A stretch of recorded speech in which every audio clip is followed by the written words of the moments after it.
गेल्या 1 महिन्यामध्ये सतत प्रवास झाला होता आणि त्यामुळे मुलं आजारी पडली होती. त्यामुळे आजीला राहावेना आणि आजी भेटायला आली होती मुलांना. तर इथे स्वरूपने बघा आजीने काय खाऊ आणलंय म्हणून आजीला बाहेरच थांबवलं आणि इथे बॅग चेक करायला सुरुवात केलेली आहे. श्रीषा लगेचच आजीकडे अशी पळत गेली होती. तर म्हटलं आज आजी आली आहे तर असा छान असा बेत करावा. तर मी इथे ना बटाटे वडे केले होते. आजीने ना नको म्हटलं ना तरी तिने मुलांसाठी मँगो घेऊन आली होती. म्हटलं मी आमरस, चपाती, भाजी केली होती. तोपर्यंत ती मुलांना अशी बाहेर छान अशी खेळवत होती आणि स्वरूपचे काही फ्रेंड्स पण आले होते.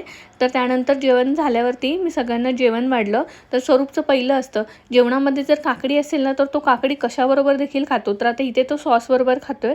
नंतर त्यांनी पहिलं बटाटा वडा खायला सुरुवात केली. इथे मी स्वरूप आणि पप्पाला जेवायला वाढलं होतं आणि आजीला देखील वाढलं होतं. ती म्हणत होती की आधी तू जेव. म्हटलं नाही, तू आधी प्रवास करून आली आहे, तू जेवून घे मग मी जेवते. मी जेवायला सुरुवात केल्यावरती श्रीषा लगेच इथे आमरस खायला आलेली आहे.